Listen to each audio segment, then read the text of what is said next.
Sejam todos bem-vindos ao canal Ciência da Religião e Teologia, um canal voltado para o mundo religioso. E no vídeo de hoje, nós vamos estar falando sobre um dos personagens históricos do islamismo, né? Você que tem curiosidade ou gosta do islamismo, estuda o islamismo, né? Vai se identificar com esse vídeo. E você que não se identifica com o islamismo, mas acha interessante e gostaria de saber um pouco mais sobre o Islã, também você vai ficar sabendo. Hoje nós vamos falar sobre Ali Abi Talib, né? E nós vamos contar toda a sua história, a sua importância para o islamismo, né? E o quanto ele é um personagem amado e odiado ao mesmo tempo, né? Então vamos falar sobre esse personagem, né? E todas as curiosidades referentes a ele. Mas primeiro a gente tem que começar por quem foi, né? Quem foi Ali? Quem foi esse homem que tem uma representatividade dentro do islamismo? E ele foi, ele era primo de Maomé, né? Mohammed, que Maomé é o profeta maior do Islã, foi aquele que recebeu a revelação de Alá, né? No caso, o Deus do islamismo é Alá. Ele recebeu a revelação de Alá, né, e depois vai se tornar o Alcorão, que é o livro sagrado do islamismo. Então, Ali era primo de Maomé e também genro de Maomé. Ele casou com a filha de Maomé chamada Fátima, né? Então ele era genro e primo de Maomé. Ali ele foi uma figura central, né, no início do Islã, né? E ele foi reverenciado devido à sua sabedoria, por ser uma pessoa justa, né, ali na religião, né? E também é importante observar que Ali foi um dos primeiros a aceitar a nova fé, né? Lembrando que o contexto ali onde o Islã vai surgir é um contexto politeísta, né? E o Maomé teve muita dificuldade para implantar o islamismo, né? Para implantar a sua visão, a revelação que ele tinha recebido, né? Então Ali ele vai se tornar um dos seus primeiros discípulos, ali vai se tornar vai estar ali no comecinho, né? E aceita a fé, né? A nova fé, né? E uma coisa importante sobre Ali é que Ali ele vai permanecer fiel a Maomé, né? Mesmo nas situações difíceis, e Maomé passou muitas situações difíceis. Basta você ir olhar aí, tem um vídeo sobre o islamismo, né? Na playlist islamismo, aí no canal, você vai ver contando a história, como surgiu e falando um pouco sobre Maomé. O nascimento de Ali vai nascer em Meca, né? Em 601, né? E desde jovem ele já passa a ter esse vínculo com Maomé, né? Esse vínculo com Maomé. Ali viveu assim entre 602 depois de Cristo, né, até 661. Acredita que ele viveu 60 anos, né? E Ali, né, por exemplo, de 656 até 661, Ali vai governar os Umma, né, como califa. Nós vamos ver um pouquinho isso mais à frente, né? E dentro do Islã vai gerar um grande debate que vai ser com relação à sucessão de Maomé. Quem seria o sucessor após a morte de Maomé? Quem deveria suceder Maomé, né? Isso é um dos problemas das religiões, né? As religiões normalmente, por exemplo, vou dar um exemplo de uma religião que vai ter um problema após a morte ou não, né? Ou se o sucessor vai ser maior ou inferior ao criador, ao personagem central inicial da religião. A Universal vai ter esse problema, né? Agora a Deus é Amor teve esse problema, né?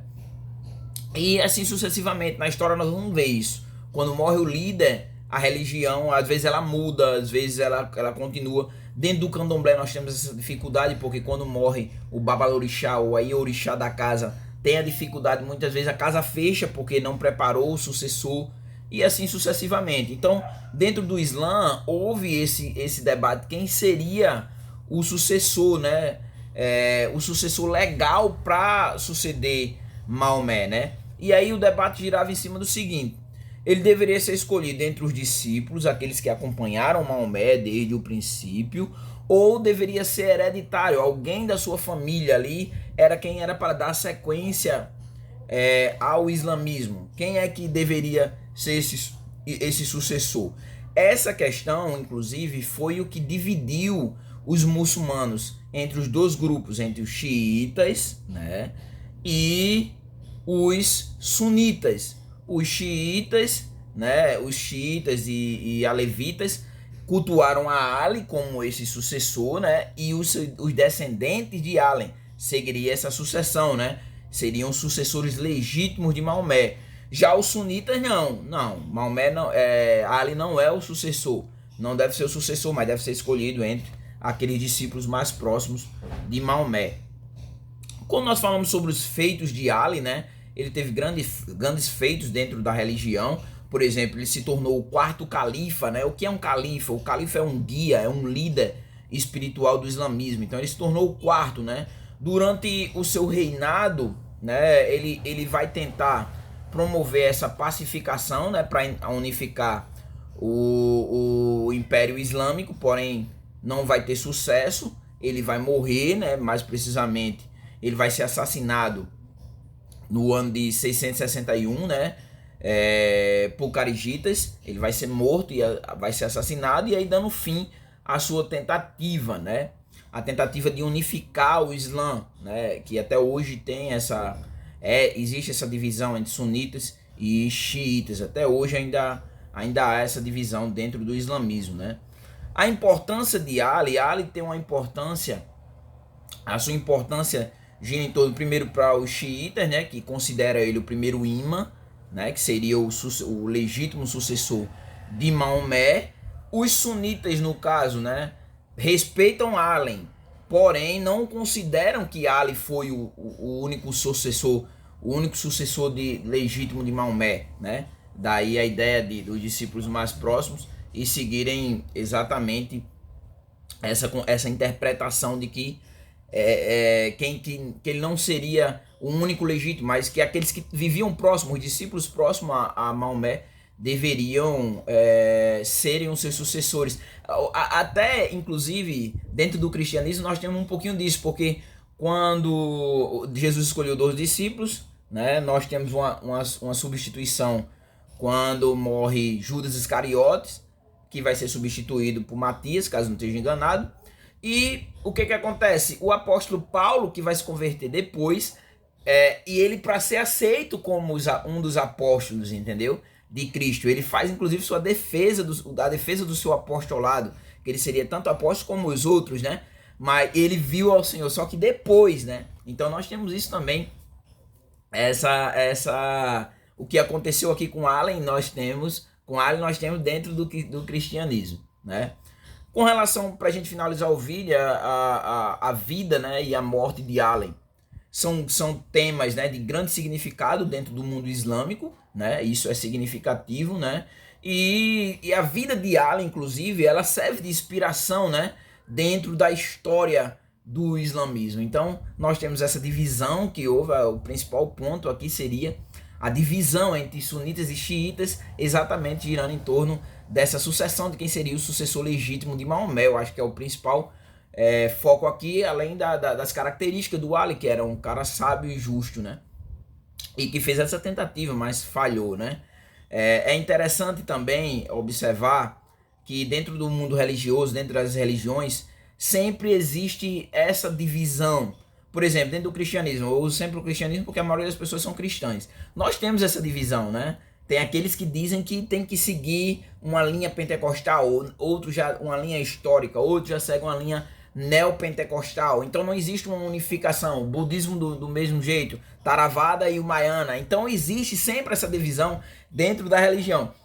E muitas vezes a religião, quando ela se separa, dentro dessa separação também vai haver outras divisões, porque as religiões, elas são vivas, elas não são estáticas, mas elas são vivas, elas progridem, elas são contínuas, elas sempre estão inovando, elas sempre estão seguindo caminhos que muitas vezes acabam gerando outras religiões, ou acabam aprofundando, ou acabam seguindo um caminho diferente, ou às vezes as religiões como as religiões do mundo antigo. Eu acho que eu tenho um vídeo aí sobre as religiões do mundo antigo dentro do canal, basta você procurar.